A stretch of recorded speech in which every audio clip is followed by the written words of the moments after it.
Perhaps a new word for you this week, the word of the podcast, bifurcated. We have a bifurcated approach for season 13, episode 8. We have an interview with 17-year-old speaker designer Lucca Chesky, and also our end of the year wrap off with the PT Awards season, product of the year, best value of the year, and best bookshelf speaker with Mark Phillips.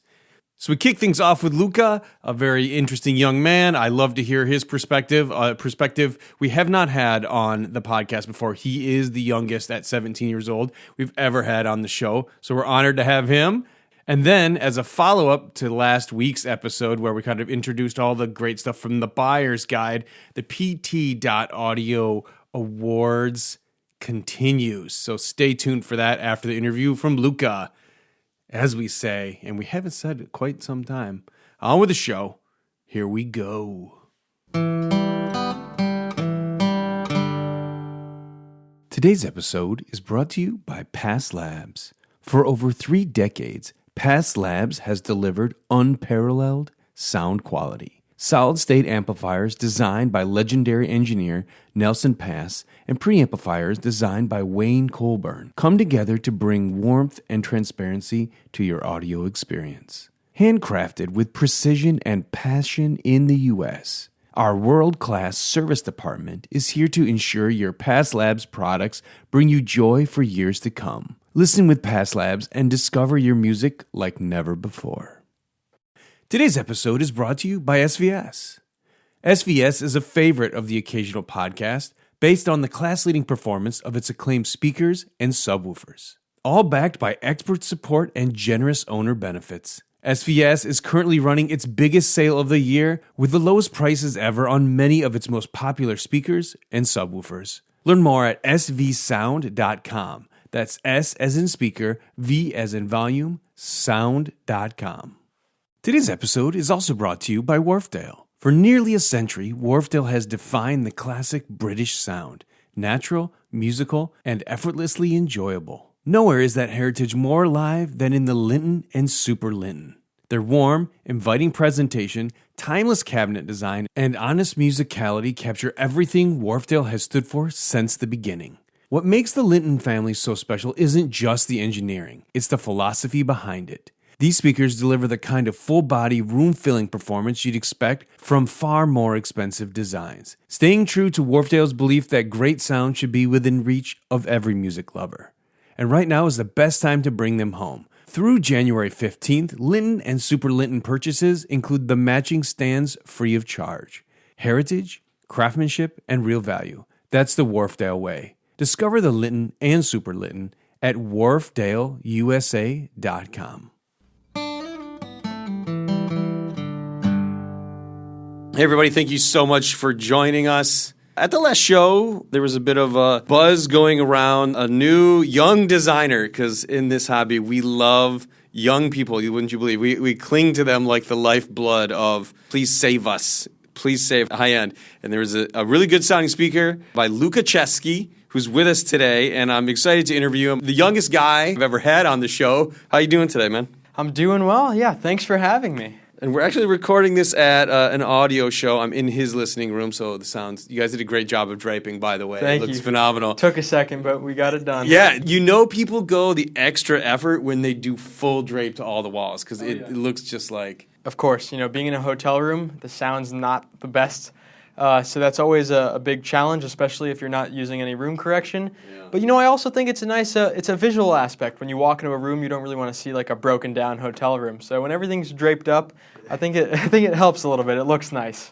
I think too, people have really latched on to the idea of you because, as you know, a lot of audiophiles are older. But one of the things I've always said about audiophiles, which I hope you consider yourself to be at this point, is that legacy audiophiles are the best. They're the best. They come into the hobby with a little bit of knowledge and a lot of love. What do you kind of consider your motivation to be at the point you're at right now? My motivation and it's funny because I think about this all the time. You know, being a young guy in the audio industry is definitely something that's interesting. Yeah. You know, if anyone who's listening has been to an audio show, it's not typical. You know, I'm 17, right? So you don't see a lot of 17-year-olds walking around. So my motivation, it's really to bring back the process and appreciation of sitting down and listening to music. You know, the same way that people will sit down and watch a full film, I think it's important that people do the same with music. And I think there's something about, you know, I used to be a big headphone guy. You know, a lot of the kids my age are. You know, with the Apple headphones, and, you know, everything is really good now in terms of what you can get for the price. Yeah. There's something different about sitting down in front of a pair of stereo speakers and being enveloped in that sound.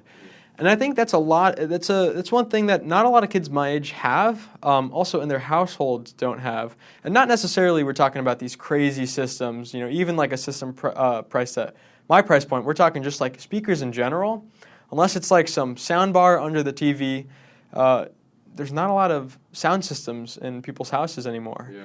So I think that, you know, I grew up in a household where I can't remember a time where we weren't playing music. Whether it was my dad playing on the piano, my mom singing, my sister singing, or me playing one of the instruments we have, or listening to some records, it was something that was constant. So music is such a big part of my life, and especially my upbringing, that I think that it's something that a lot of people miss. And you know, it's hard to beat the feeling when you're listening to a song that you love and you're just enveloped in that sound and you can feel the presence of it. Yeah. Man, it's fantastic.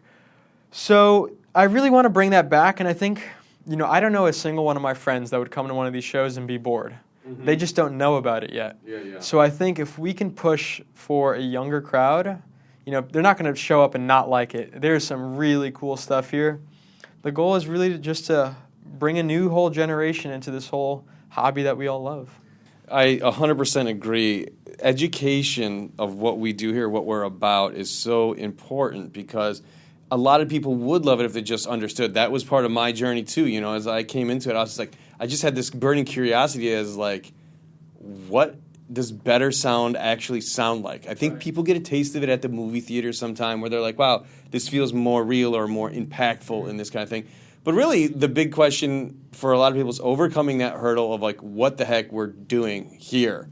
And people know subtly in the back of their mind that they want better sound, but they have a hard time articulating it. Just like when you watch a really good movie, most people just know, they say, I like it. It was a great movie. But they can't fully articulate, oh man, the cinematography was great, or the soundtrack was great, or the plot was good, or the characters were well developed. It's funny because I'll bring my friends over to show my speakers, right? Especially in the earlier prototyping phase, I'd be like, come check this out.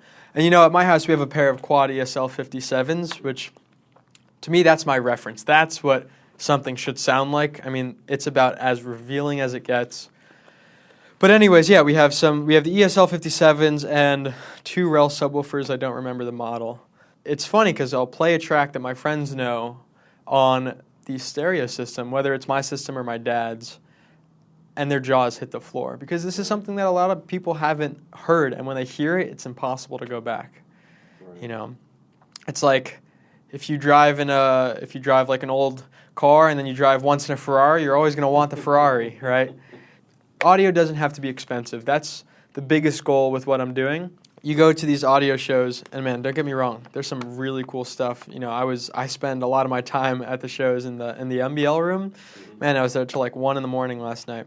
A lot of this stuff is really, really expensive, and for kids, you know, I'm 17, someone right out of college is going to have like 200, 500, man, there's some systems that are like $1 million downstairs to drop on a system.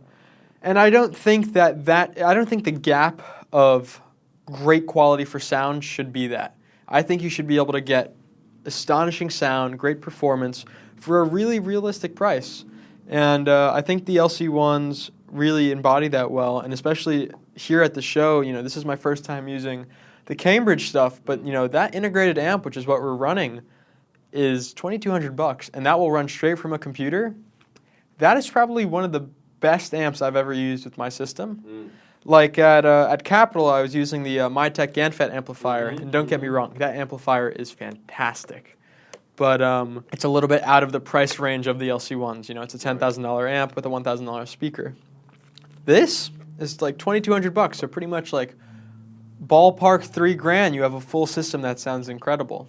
People walk in and they're expecting something to be crazy. You know, there's a lot of speakers here that are like $8,000, and then the stands are like $7,000, right? So people walk in and they have this expectation, and I like to believe that they carry the sound quality of a speaker much more expensive than what they are. And then you go and you say, yeah, they're $498 each, and people lose their minds. It's great. The injustices to the hobby are essentially, like I said, education, but also price. I think people look at it and they go, oh man, this is not for me. But it's not necessarily true.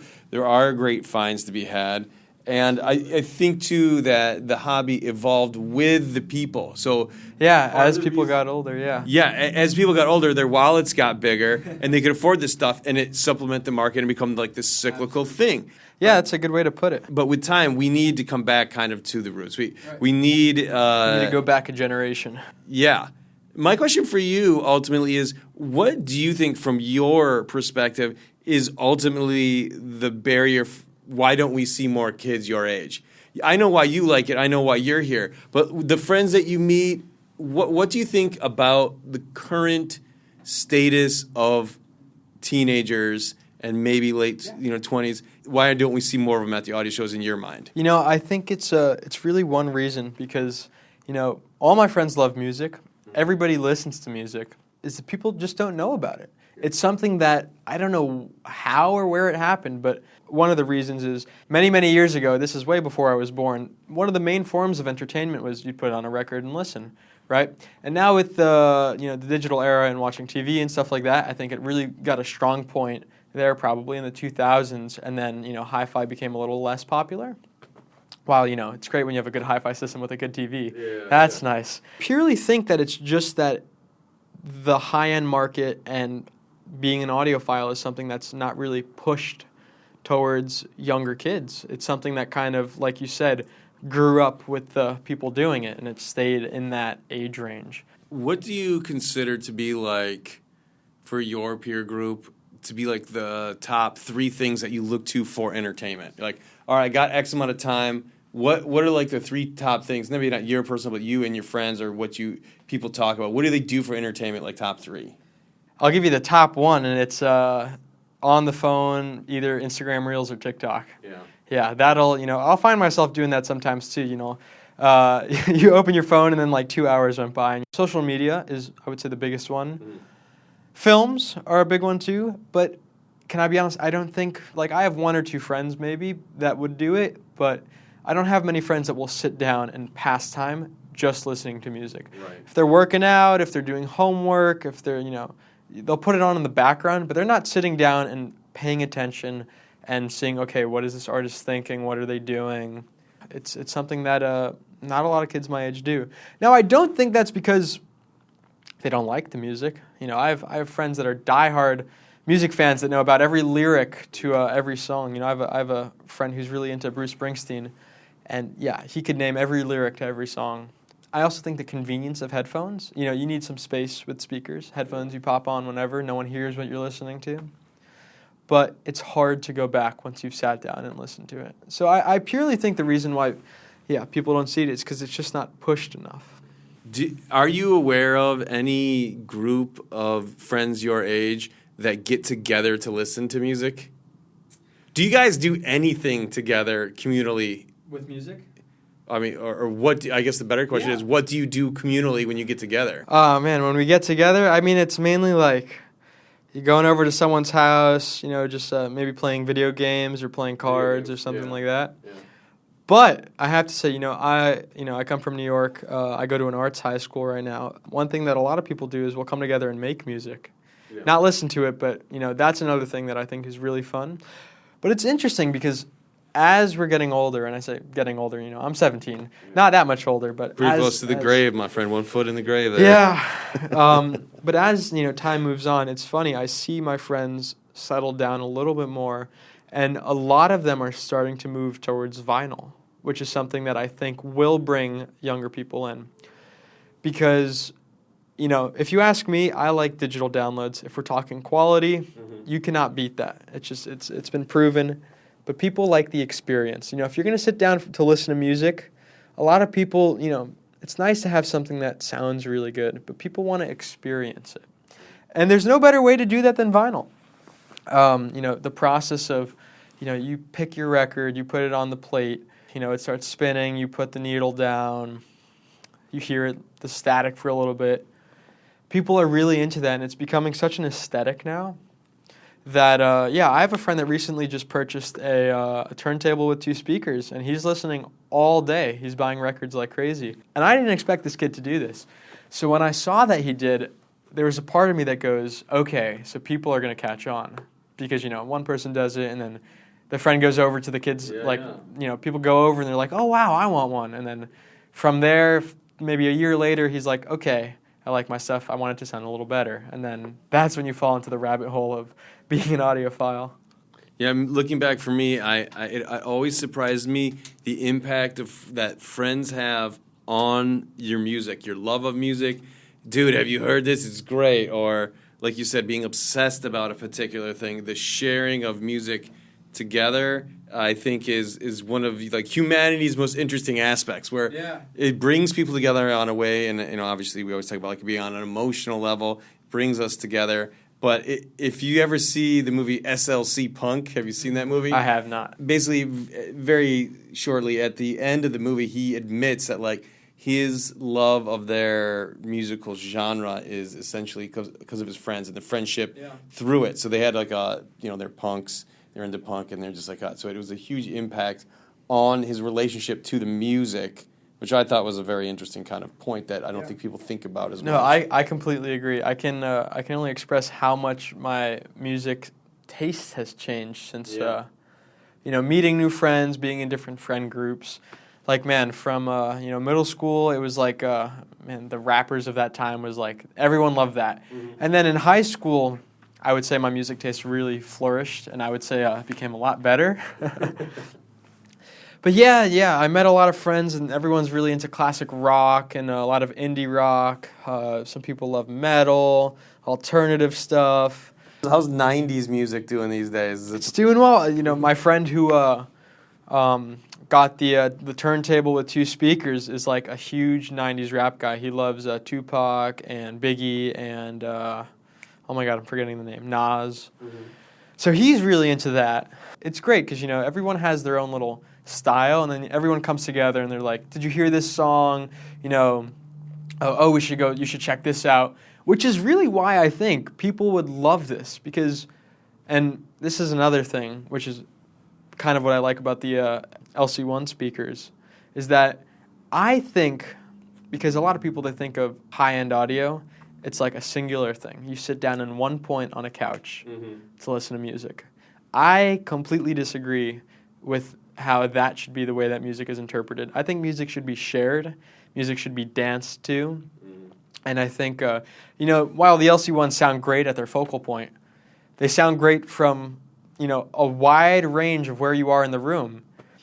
If we look back in time to how music and, when music was really popular and this thing of sitting down and listening to records, people were dancing and stuff. You'd go to the club and everybody would dance. There wasn't this everyone was trying to drink and stuff. People would just go out to dance. It's a town hall. Back in the day. If you have a speaker that's also more inviting than something that's not if you have a speaker that's just directional in any way, you lean or move, it sounds bad, then I don't know what the point of that is. The omnidirectional stuff is really cool because that fills up the room like crazy. And then that way, I think a lot more people can appreciate sitting down and listening to a nice track or a nice system. And then somebody says, wow, that sounds really good. What are you running? And then you say, oh, I have these speakers. I'm doing this amp. This is the file I'm running. If high-end audio could be made so it's more of a shareable thing rather than one individual person sitting down and listening, I think that would also bring in a lot of people. It's a little contradicting because headphones is about as individual as you can get. Right. But when you're in a room of people and you're all listening to a song, it's so much fun. It's really good. And one of the things that Mark often talks about is, we come to all these shows and we sit around and people look at the speakers, But one of the things he likes to do is to look at the people.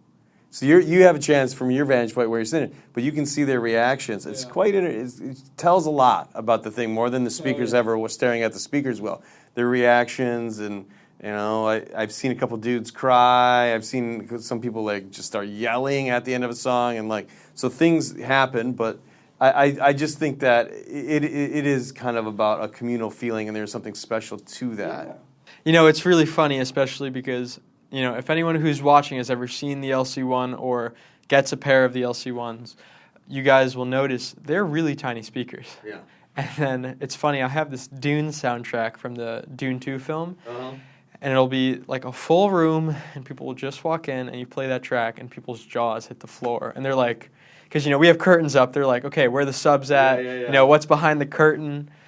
But, when you can produce that kind of sound from that kind of speaker, it's impressive. People really like it, and there's no better feeling than seeing the reaction. When you thought about what you wanted to create for your first speaker, what were kind of the parameters you were looking for? Let me give you a little bit of a backstory on kind of how this whole speaker thing came about. It started last summer. I was accepted into Princeton's 3D Audio Lab for 3D Audio and Applied Acoustics. And there I went to do a summer program to do research for their lab under Professor Edgar Schueri, who does Bach DSP. He does the Bach filters, which is one of the coolest things I think anybody will have the chance to, if you come to one of the shows and it's there, I highly recommend checking it out because, people cry in that room. It is really cool. I spent around 2 months there at Princeton doing research. They're doing a soundbar project for beam steering and individual sound zones. It was really cool. You could have like two people. This is how we test it. Two people in the same room next to each other, and then they walk around each other. Each person is listening to a different thing, and this is in free space coming out of a speaker. I kind of went in with the idea of, I want to leave this place with an idea. I want to leave with something. And it was funny. Originally, I was going to make, it's a 32-channel system, that soundbar, so I was like, and the amp was $10,000. I was like, if you're buying a soundbar, there's no way you're spending $10,000 on an amp. So I was like, okay, let me see if I can make a cheaper amplifier. And then, I'm 17, I haven't gone to college yet. And I was like, okay, you need a little bit more of an electrical engineering degree to make a really good Class D amp. So I was like, okay, let me take a step back. And then I started really getting into passive speakers. And, we have a bunch at the lab. And then one day there was this old, I don't know, it was probably like a little center channel. And I decided to open it up. And I really got to see, like, what is inside a speaker? Because at first I thought it was like just the drivers, no crossover, no nothing. And then I really understood how a cabinet is built and the acoustic properties of it and benefits that some people do. So I was like, okay, what can I do? Because there's no wood, and I really am glad this happened because there's no wood shop at the Princeton lab, or at least where I was. But what I did have was access to a 3D printer. But it was all the way at my house in New York. But the thing is, you can access it from like any Wi-Fi signal. So there I am, drafting this thing up. I had a friend's birthday party that was in New York on a Saturday. So I had printed everything, and I had asked my mom to take it off the print bed so I could print multiple parts. And I had drafted up this design. I go over to New York, come back. It's like late, and I go pick up the parts, and then I come back to Princeton. The next morning, I put everything together, and then... Dude, the crossover I built, it was so funny. It didn't occur to me that I needed insulation from, it was a hardwired crossover. It was a giant solder trace. It was a trace made out of stripped pieces of wire and solder. Everything was exposed. It was like a nightmare to look at. I put everything together. I was messing around. I was talking to some of the students who do the material sciences there. And I came up with this composite that goes into the speaker. And that drops the resonance down, and it gives that really big soundstage that everybody likes. And what is the material that it's made out of? Secret. Oh, secret. Okay. Yeah. Okay. Yeah. I use FM technology. Freaking magic. But I love you got the lines, dude.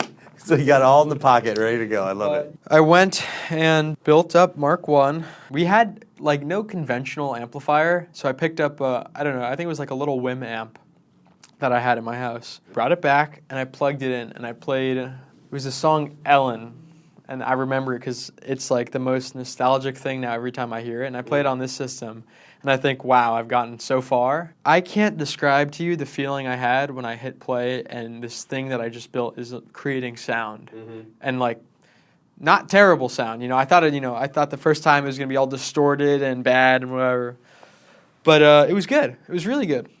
As good as it can be for a first speaker. I was like, okay, this is kind of cool. Maybe I'm onto something. So then the internship ended late August, and I come back home, and I had already drafted up a Mark II. It was a much bigger cabinet than what you see now. It was like 2 parts. I put it together, and I was like, okay, it's going to be great. That was the first time I used the passive radiator. It was it was like a similar tweeter to this. It was a 6.5 inch full range, and then like a 5-inch passive. I don't know what I was thinking when I was building it. And then I set it up, and I had the stereo pair, and I played it, and it sounded so bad. I was like, maybe this isn't for me. And I was super bummed, and I was trying to figure out why. And then I said, okay, you know what? Let me stick to a little bit more of a compact design. I started testing every aspect you can of a speaker, the crossover components, crossover frequencies, orders, internal cabling, drivers, internal structures. A lot of research and a lot of prototyping. But then I finished up the design literally like right before the Capitol Audio Fest. Like the last test, it was right after, because I had a 6-inch passive before. I went to 8-inch passives. And then it was the internal wiring. And then like the week before the Capitol Audio Fest, I finished it. And it was great. And I was like, whoa, this could be something.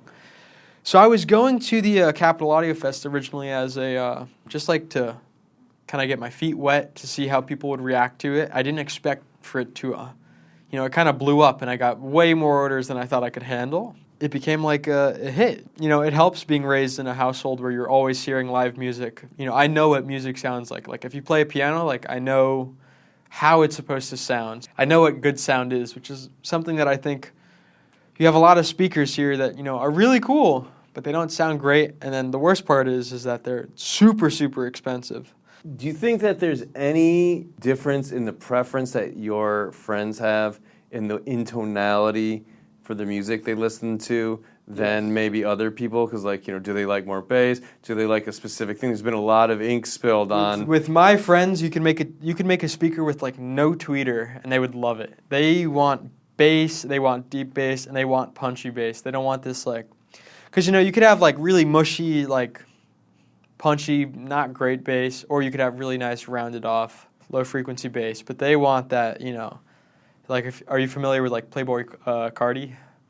Yeah, so that's a rapper that a lot of kids my age would listen to, and it's just like super boomy bass. Yeah, so I started doing all the prototypes, and it started working out. And then it's definitely been a little rough with school and everything because it's a lot to keep up with. You always hear that running a business is a lot of work, and then you do it, and you're like, holy shit, they're not lying. Yeah. So it definitely knocked me on my ass for a couple of weeks. What part of that running the business do you find most challenging right now? Aside from the speaker design, what do you find is the biggest hurdle you find?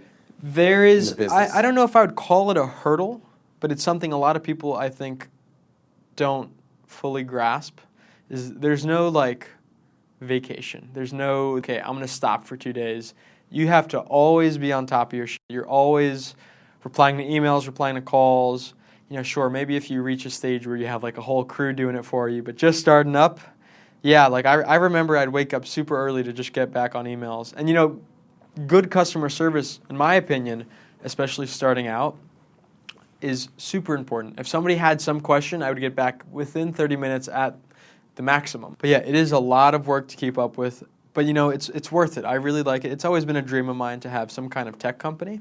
So incredibly happy that it is a speaker company. I love music, dude. It's such a part of my life. What did you kind of think is the next step for you? Maybe not in exactly what the next model of speaker is, but how do you view your expansion in terms of business? A good inspiration is definitely that my partner in the show right now, Cambridge Audio. They're a very well-known audio company.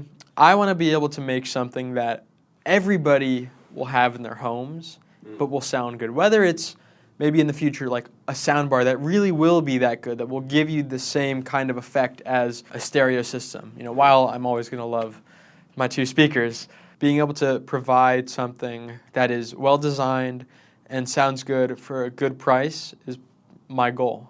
But yeah, I would like to be able to make all kinds of audio products, anywhere from that little Bluetooth speaker you can throw in the sand to like a nice floor standing speaker that takes up a full room at Munich or something like that. I really want people to enjoy music and to be able to sit down at the end of the day and put on a song they like and just be able to focus on the art that they're making. Growing up in a house where, my dad is a musician, he's making records all the time. You see the work and the effort that these people are putting in. And it's a lot of work. When you sit down and you enjoy that style, you enjoy what you're hearing, but that person is working really hard to put something great out. And it's nice when you can sit down and really be able to appreciate that. And there's no better way to do it than with a good system. Right. It deserves your attention, and passive listening is great, but I totally see where you're coming from. Active listening, being engaged with the music is so important. So much time has been poured into the other side, and I think people forget that in their busy lives. That's a great point. Thanks for coming on the show, man. Absolutely. Cheers.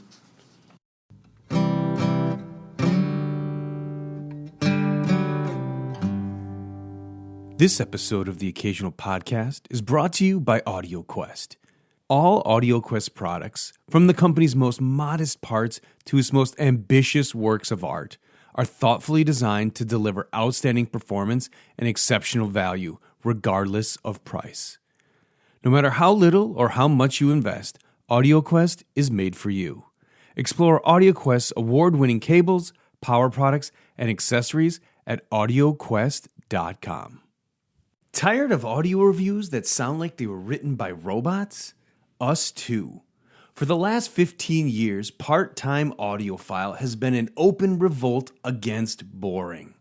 And this year, we're doubling down. We have a brand new look and a brand new name, but the same old attitude. Find us at pt.audio for all your turntable throwdowns and amplifier face-offs. Great sound meets good times at pt.audio.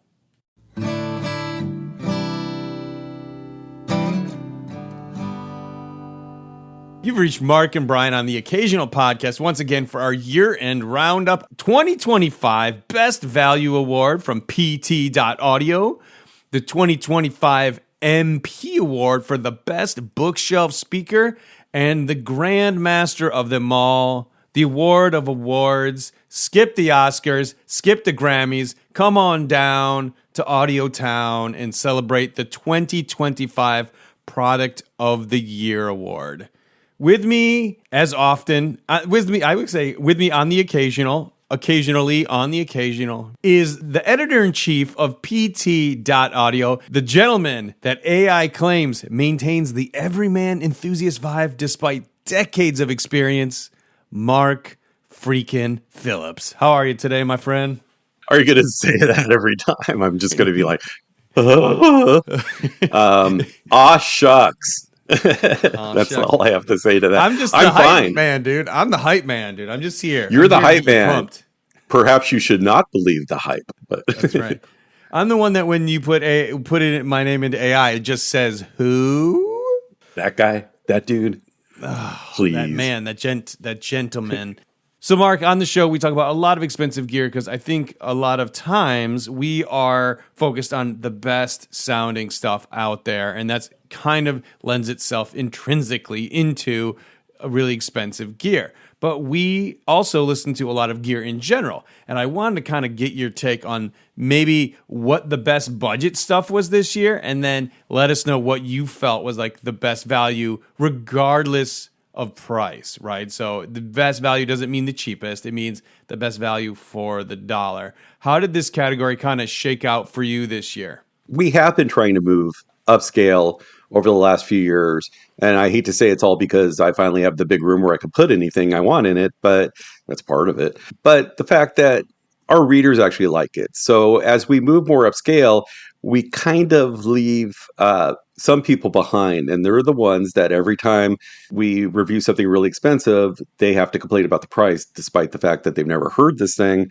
They would probably never consider it. And we always have to say that we shouldn't argue about the high prices of things because there's plenty of great stuff at all price levels. And that is the idea why we still have our Best Value Award, where we really do want to find the stuff that is exceptional for a reasonable amount of money.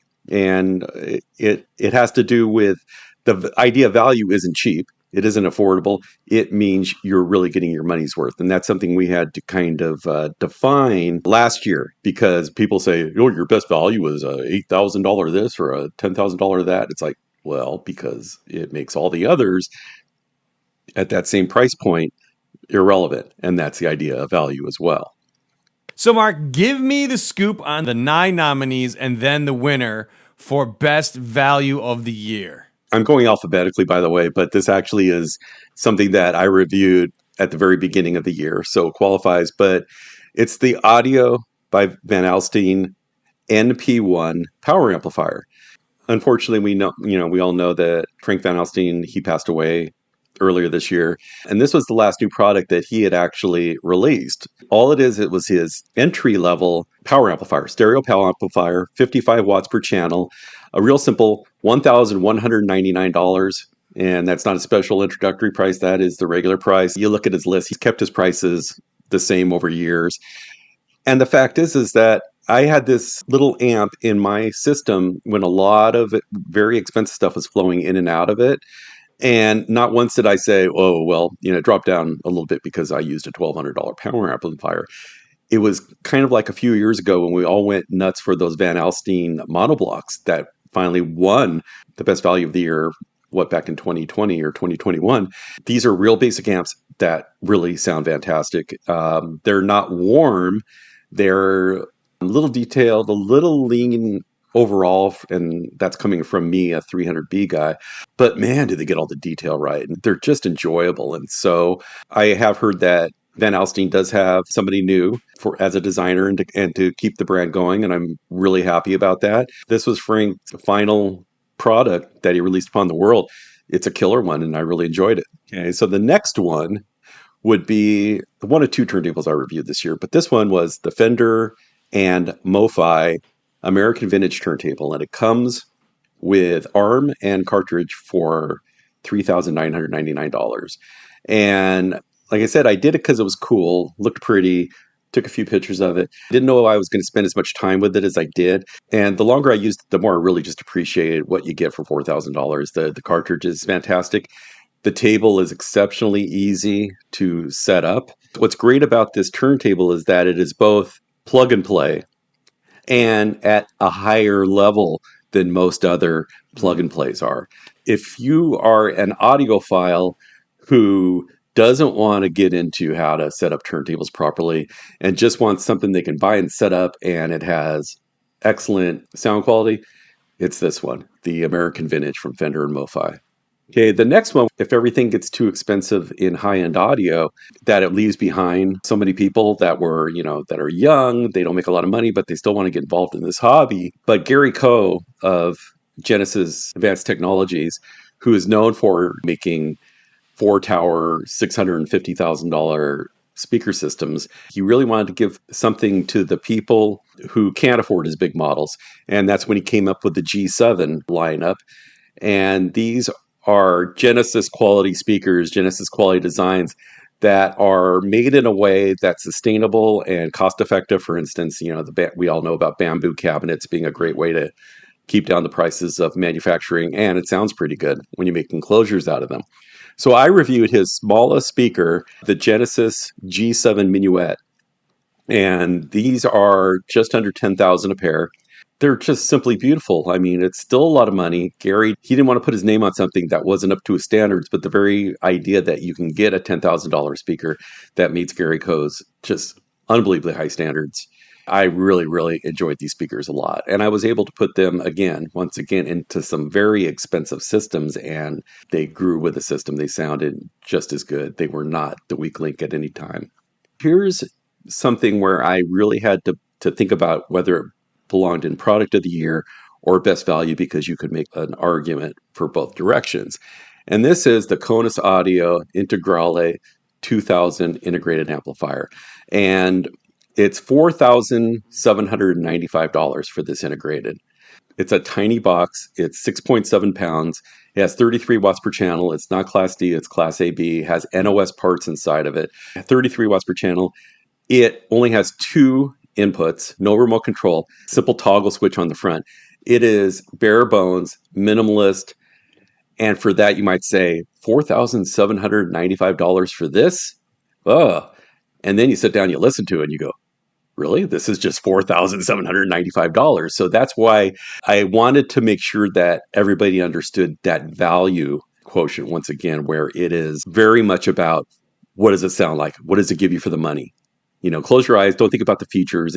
Features are cheap. I mean, there's plenty of cheap feature-filled things out there that some people really need. But sometimes I've gotten to the point where constantly building and tearing down systems. And there are times when it's just like I'm trying to figure out a whole bunch of complicated microprocess controlled menus and this and that. And it gets really complicated sometimes. And to have something in there, it just sounds good. That's why the Conus was one of my favorite things I reviewed this year. And yes, they're tiny little orange boxes, and I plan on reviewing more of them. So get used to it. It's one of my favorite discoveries of the year, as I said. And then we have our next one is Richard Mack, who covers most of Asia for us. He's our editor in large in Asia. This is a guy with a big system, first of all. Big, expensive system, all sorts of things. It's amazing. But he decided to review the Line Magnetic LM519IA integrated amplifier. It's still a 2-chassis integrated amplifier. And when it sits there, and it's a very impressive looking tube, integrated, 2 chassis. So it looks like it could be expensive. And so he first heard it at an audio show in Asia. And he asked him how much in US dollars, I think. And they told him 13,000. And he thought they had put the comma in the wrong place, and they meant 130,000 because the quality of sound he was listening to, he was expecting it to be something extremely expensive. 10, 15 years ago, we're talking about how great Line Magnetic, that was an exception to everyone who was a little nervous about buying Chinese hi-fi. Mm-hmm. And I thank Richard for telling us about this amplifier. It's pretty amazing. The next one, again, came in last week, but Garrett Hongo reviewed the new Technics SL50C turntable, which is their $899 model with a internal phonostage as well. So this is that Technics you want that's going to be perfect for the newcomers, people, the young people trying to get into vinyl for the first time. That he thought the sound quality was excellent. And his goal was in buying something for his 20-year-old daughter, and she's gone off to college, and she wanted to listen to records just like her old man does. And so he actually did a lot of research, did a lot of listening, and came away with the Technics as the one that he picked. And it comes with cartridge. It's easy. It's another one of those plug and plays. $899. I mean, Technics is just, they can do no wrong almost at this point. They just keep coming out with better and better options for people who want to get into vinyl for the first time. And that would be, somebody's asking me, I want a cheap turntable. It's like, well, you go find whatever Technics out there fits your budget, because that's the best place to start. I was just mentioning SVS. They make subwoofers. But Matthew Parker did review the SVS Ultra Revolution Towers, which is, I believe, their smallest floor standing in their top of the line speakers. These are $3,000 a pair. And he just couldn't believe at the value we got for $3,000 a pair. And I just came back from the Capitol Audio Fest, where I heard their most expensive pair, which is $5,000 a pair. These speakers are amazing for the money. They're really good. They slapped another badge on them and charged twice as much money for them. Yeah, you would still think they were good. No, these are bargains. SVS is got some really strong ideas on full range loudspeaker design. And if you're looking for a great deal in best, value in speakers, SVS is probably one of the main ones. Okay, then I threw in kind of a whammy as I reviewed a couple of Van den Hol cartridges this year. But the one that really stuck with me was the Van den Hol MC1 Special, which has been around for decades. And I know that the one I reviewed has got the latest upgrade. The design has been honed over the years, but it's $2,000 cartridge, still a low output moving coil. But I did some reviewing with it, and I said to myself, this is really a great $2,000 cartridge. And there was a time, and it really resonated with me because there was a time when not too long ago where that was my wheelhouse. It's like, oh, I want to find the best $2,000 cartridge I can. And the funny thing is that I found it, and it's something that's been around for a long time, and I've never heard it until now. So the MC1 Special, for me at $2,000, just an outstanding buy, and it defines the best value I've heard in cartridges in 2025. And then finally, we have perhaps the least expensive thing on our list, but it is a subwoofer, and it is the Verify Vanguard Caldera. I think it's $299. I put it into a expensive system with very accomplished speakers that were $15,000, $30,000, $60,000 a pair. So they did no wrong, and that sounds like damning with faint praise. But no, it's when I imagine putting this inexpensive woofer into my reference system, I knew it was going to bring down the overall quality of the system. I knew it, and that it didn't happen. I really actually loved the idea that this inexpensive subwoofer could just be fit into a system of high caliber and hang in there. And I was really, really impressed. Tell me, Mark, who is the grand, you like the word grand for this episode. Who is the grand winner? The grand poobah. So the 2025 Best Value Award winner from PT Audio is the Technics SL1300G turntable.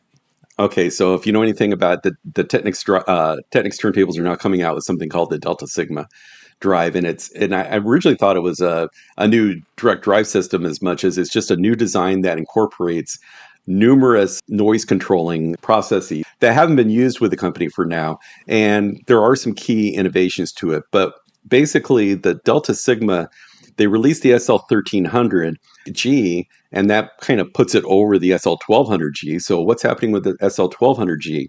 And of course, we all know that, I really love the 1200G. I think it's a fantastic turntable. I was going to say around 4,000. It's up around 5,000. But when the 300G came out, and it's more of an audiophile version, it doesn't have the strobe light indicators, and it doesn't have the pitch control and all that stuff that the DJ turntable. It looks like an audiophile turntable, not a DJ turntable. In fact, it looks like the SL1500C, but a slightly higher grade one.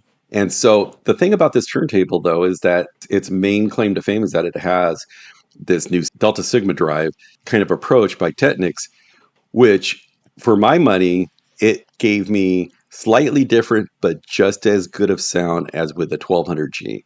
And at the time of the review earlier this year, the 1300 was a full $1,000 cheaper than the 1200G. And I said, you know what? That automatically makes this a best value, possibly a best value winner, because you're getting something that's different, possibly better for $1,000 less. And of course, I knew this was going to happen. Technics has just come out with the news that the 1200Gs are going to come out with this Delta Sigma drive as well. And so that will be a whole different news out there. The 1200G is going to be even better. But for now, we have this 1300G, which was simply spectacular. I kept thinking, it's like, I can't find anything wrong with this. This is just too good for, I think it's a little under 4,000 now, but it was 3,300 when I reviewed it, and that includes arms.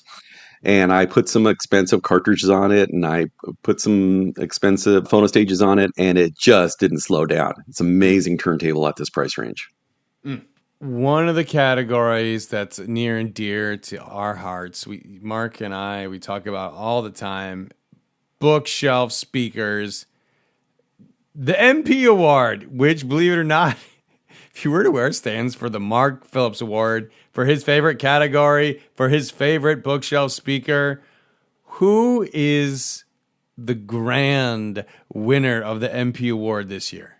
Okay, so this is the second annual one and could be looked at as the third one. I did want to mention that the whole idea of the MP Award came about because the Sonor Audio Allegro Unos put them on my list of 10 nominees. And then when I was talking to Gunny, who makes them, I mentioned to him, I said, you know what, in a way, this was my two-way bookshelf of the year. And so he got all excited about that and kind of ran with that. But at the same time, we also discussed maybe I should do that. I should have a two-way bookshelf because that's kind of my true love. So technically, Gunny's Sonor Audio Allegro Uno is the very first one. The second one was last year. That was the Devore Fidelity Micro loudspeakers, which were simply fantastic. And this year, we have something that just came out of nowhere, and everybody who listened to it was floored. And this year, the winner of the MP Award for Best Bookshelf Speaker has to be the Acora Acoustics MRB1. Fantastic speaker. It's so good that both Greg Weaver and I both reviewed it for the magazine. And Greg Weaver has always told me, he goes, dude, I don't share your enthusiasm for two-way bookshelf monitors because I need everything. I need the whole range. And then, of course, he got a pair sent to him, but he said, they're so amazing. I said, I told you. So the first time we encountered these speakers was at a show where they had them out in the lobby in the atrium. What was it, like an 8-story open atrium? And they were still pissing off everybody in the entire hotel because these little speakers were playing so loud and so clear and were managing to energize such a large space that I sat down in front of them and I said, you know what, I got to review these. These are the best small loudspeakers I've heard in terms, and I'm not talking about, little speakers that sound big. I'm talking about a little speaker that can energize a large room, which is something at a different level.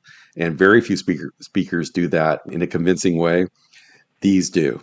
And they're easy to drive, which makes, I was able to use them with 300B amplifiers, which not ideal, but still very musical. But when you put a little juice in these, for instance, with that Conus audio integrated I just talked about, that little 33 watt, oh my God, the sound is so good. It's just so clear and open and detailed. And the bass just hits you in the chest. And it's such a good speaker. Once I heard them, I said, well, kind of know what's going to win the MP Award this year. It's the Acora Acoustics MRB1, $8,000 a pair.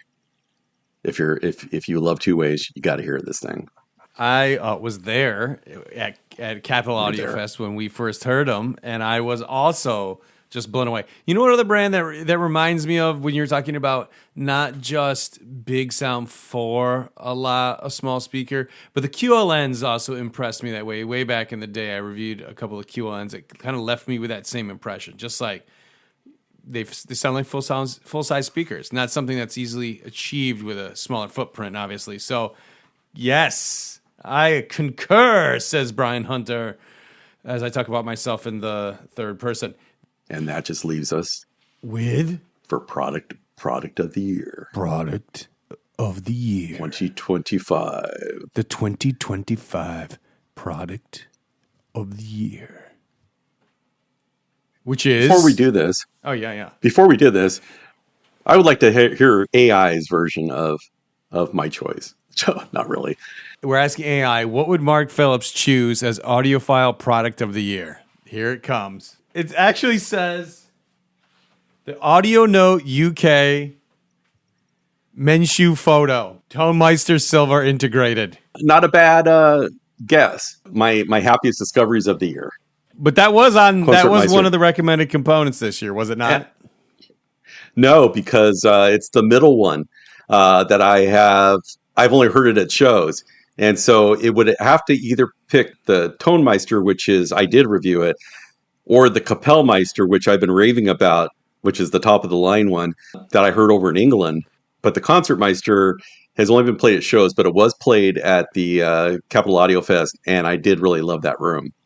As the Tonmeister as number 2 for you. For number 3 is Origin Live Resolution MK5 Turntable and Enterprise Arm. Did you enjoy that? Yes, very much so. Rega P3 Turntable.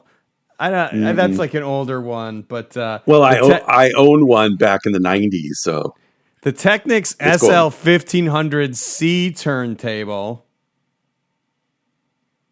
That's it. Mm-hmm. So it kind of knows you, but it cannot predict the future. It cannot. Yet. It's not even close. In fact, if it paid a little bit more attention to what I've been saying for the last few weeks, it would know what the winner was. Because people come up to me at shows and say, hey, is it really that good? And I said, yeah, it's really that good. And so if people walking through hotel lobbies know, then I think AI should know as well. I'm very disappointed. What a farce, this AI. Anyways, back to the subject at hand. Enough tugging at the chain. Mark, tell us what we got. The winner of the 2025 Product of the Year for PT Audio is, no drum roll. No drum roll. I was waiting for No a drum. drum. The Master Fidelity NADAC C&D DAC and reclocking digital audio stuff. Which once again, it just simply comes down to, I finally heard digital that sounded like so much like analog that I no longer said, oh, this is pretty good for digital. This is good, period. I could spend the rest of my life if they said, hey, sorry, bud, we're going to, take all your records and all your analog stuff. And I'll be like, fine, just leave the Master Fidelity here. I'll be fine. I'll make it through. I think this is a breakthrough product. I think a lot of people are going to start looking at new research to kind of find out what they did, why they did it the way they did it. It's very impressive. And I know that there's a lot of expensive DACs there that are magical. I have a new one in right now for review. It's pretty magical too. It's just that no other digital has ever made me say, this sounds like analog master tape. And the Master Fidelity, absolutely. I mean, it sounds like hyperbole, and maybe it is, but I don't care. It changed my views on audio completely, that digital is finally where I want it to be, where everybody else is still clinging to their vinyl. They want digital to be this good. It is this good. And hopefully it is just the beginning of a lot more stuff, digital, that sounds this good. And that's what I'm hoping. Mark, we made it. We're here. We're here at the end. We're at the end of the list, end of the category, end of the award season, end of the year. How does it feel? How does it feel to be at the end of it all? What a year, right? This was a good year. This was totally a good year. I think next year has the makings for hopefully being a great year because we'll be going to Vienna, hopefully, to go to the first high-end show there. I've already got a whole bunch of new equipment that's rolling in through my door. Lots of cartridges, not so many huge speakers, hopefully, but lots of cartridges, lots of other things. Another great year with PT Audio is coming up, and hopefully you're all there and hanging out with us. I want to say a thank you to the audience. A thank you especially to everybody who listens to the podcast like the day of. I meet you guys at the show, and I'm always very flattered for people who have like listened to every single podcast episode. I'm like, oh my goodness. And those guys that, everyone who downloads it like the first day of before we even start publicizing it, you guys are awesome. So thank you to all the listeners. We greatly appreciate you. And, I think Mark and Scott Hall said at Capitol Audio Fest, this is a good year to be involved with audio. It's a good year for hi-fi. We're still here. We're still got our stuff going on, and stuff sounds better than ever. Absolutely. Absolutely better than ever. Yeah, really good. So everyone, cheers and have a happy 2026. Absolutely. See you then.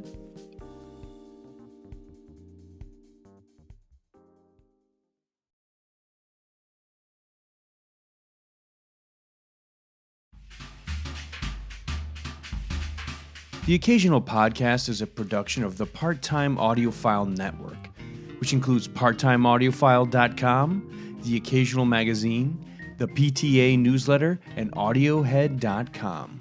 You can stay in touch with us on Twitter, Facebook, Instagram, and YouTube. The Occasional Podcast is produced and hosted by Brian Hunter, executive produced by Scott Hall at PTA Productions. The Occasional Podcast and its original associated music is monitored, mixed, and mastered on the Focal Trio 6 BE studio monitors. AI songs produced by Udio.com. If you haven't already, please subscribe to the Occasional Podcast on iTunes, Google, Spotify, or wherever your favorite podcasts are downloaded.